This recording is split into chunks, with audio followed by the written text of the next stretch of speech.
What's up, ladies and gentlemen? I'm Aeron. This is the Wrestle Blog YouTube channel, and it's time for a quick fire Raw review. WWE Raw opens with a wrestling match, no promo, which is quite interesting because it used to be so popular for WWE Raw to have like a 20-minute promo segment before it got into any action. Bianca Belair takes on Nikki Cross, who has finally gotten rid of that stupid superhero costume. She no longer looks like she's wearing Aldo Montoya's jock strap on her face. I'm a nad. Get it? I'm a nad. Rather predictably, Damage Control come down and, of course, beat the shit out of Bianca Belair. And then they're, of course, chased off by the returning Alexa Bliss and Asuka, who haven't been seen for a few weeks due to the injury that was sustained, a courtesy of Damage Control. And backstage, they challenged them for a tag team title match later in the night, which, of course, they will accept. And that will be the main event for Raw. Time for Bobby Lashley and Brock Lesnar to sit down and discuss things like gentlemen. No, absolutely not. Bobby Lashley looking fly as fuck, by the way, in the suit and shades. He sat there, he says, Brock Lesnar's been ducking me for 20 years. Brock Lesnar's music hits. Brock Lesnar says, not interested. Get your ass out here. Bobby Lashley leaves. He comes out. They brawl. They get separated. Triple H says, if you touch each other again tonight, then the match at Crown Jewel will be off. And this is their way of keeping them separated. And we don't see either of them for the rest of the night, which is a shame because they were easily the two biggest stars who were involved in any kind of serious wrestling of the night.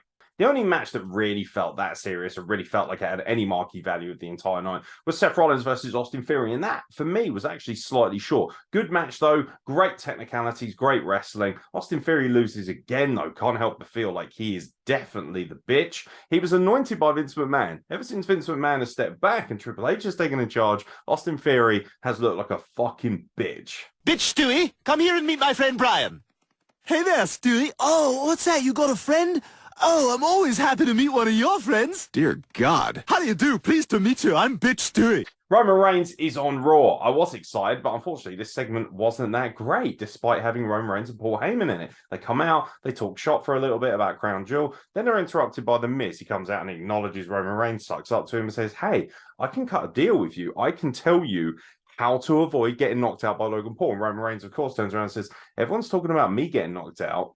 And then, boom, hits the Superman punch on The Miz and says, how about everyone talks about the fact that I'm going to knock Logan Paul out? And then he leaves and creates a half-decent TikTok for everybody, including our own Wrestle Plug Pod TikTok, by shouting at the camera. And that's all we see of Roman Reigns going into Crown Jewel. Hopefully we'll see more of him on SmackDown, because that's where they really should be building towards the two.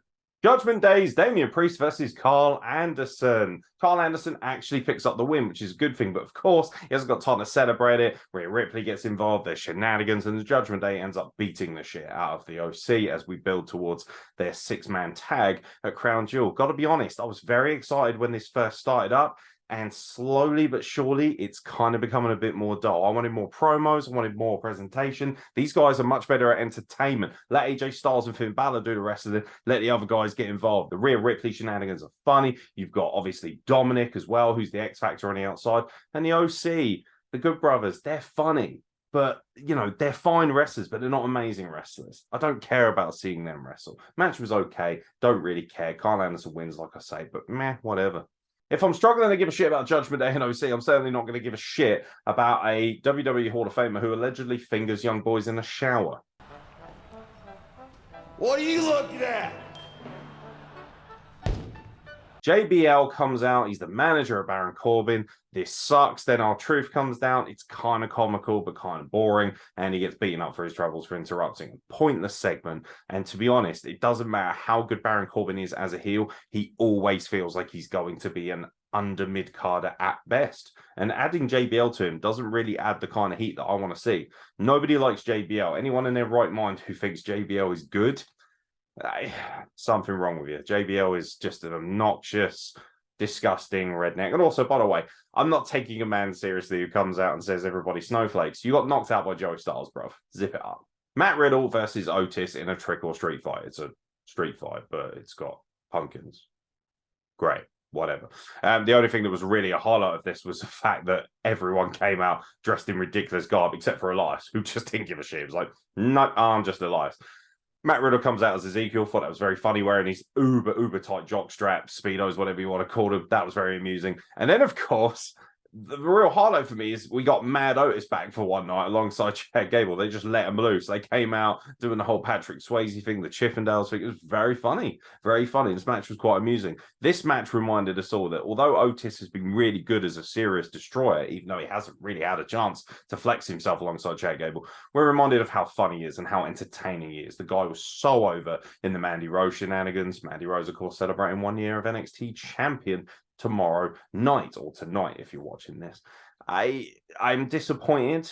Like, I want to see Destroyer Otis, but with the comedic value as well. He can do both. You know, this thing of like, he's fun, loving, and he's funny, but then when he snaps, he'll kick your fucking ass. That's what I want to see, and they don't really know how to balance the two. Bit of a shame. Matt Riddle hits a shocking RKO on Otis, who has a pumpkin on his head, and the pumpkin falls off before he even hits the floor. It didn't work. The match was boring. It was hokey. It was stupid. And the only thing that was entertaining about it was Otis being a complete lunatic.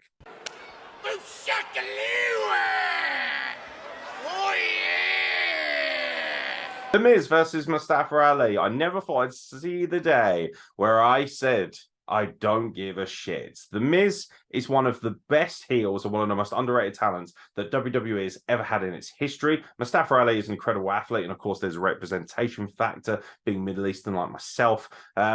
But I gotta be honest, I don't care. The crowd were apathetic for Mustafa Ali. Nice new gear, I'll give him that. Mustafa Ali picks up the win. That's nice. But to be honest, nobody gives a shit.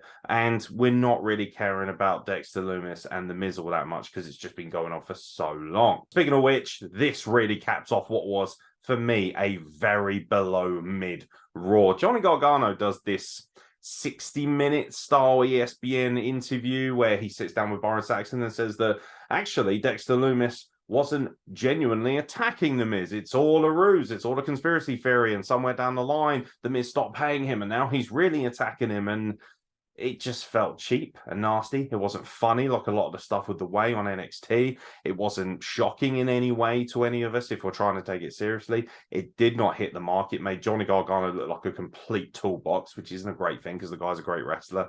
The whole thing stunk. It absolutely stunk. Do you know what? This felt like Vince McMahon-esque shenanigans. I can't help but feel like this was a Raw that was booked by Vince. I am not here to be therapied on. You therapy on him.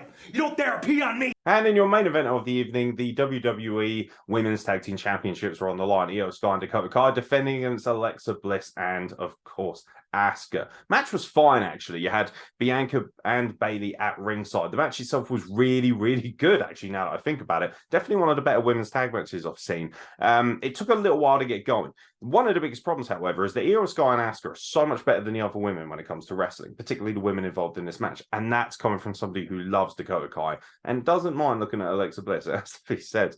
But I just felt like it took too long.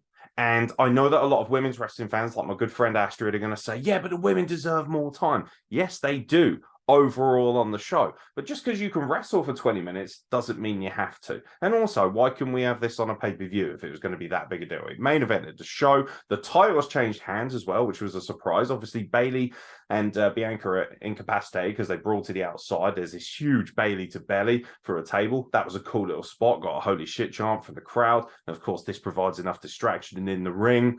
Asuka and Alexa pick up the win. It's Alexa actually gets the pinfall. Again, the women's tag team titles, they felt like they were slowly getting some legitimacy. 47-day reign, boom, switch them over to somebody else. If this is building towards Sasha Banks and Naomi coming back as heels and taking them off them, that's fine, but that feels like a quick hit. Help legitimize your titles by having them on people for more than a couple of months. Again, 47 days. It's not fucking good enough. Overall, I thought this Raw was pretty boring. I gotta be honest. I watched it live. I was kind of excited to watch it. I was in a good mood. Not in a bad mood. It just felt super, super mid. Nothing interesting really happened. And to be honest, one of the biggest pops from the crowd was a graphic for Bray Wyatt, who will be at Crown Jewel.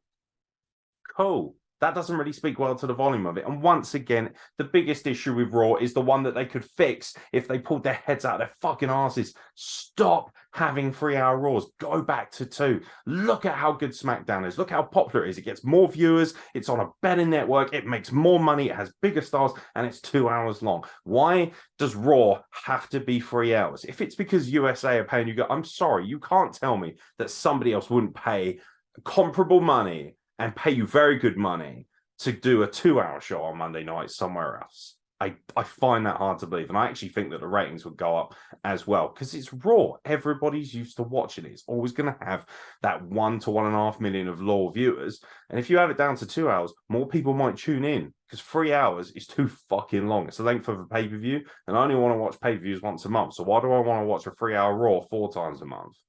Not happening for me. Mid. I'll be there next. Thank you very much for watching. We'll catch you very soon for more content from the Wrestle Plug.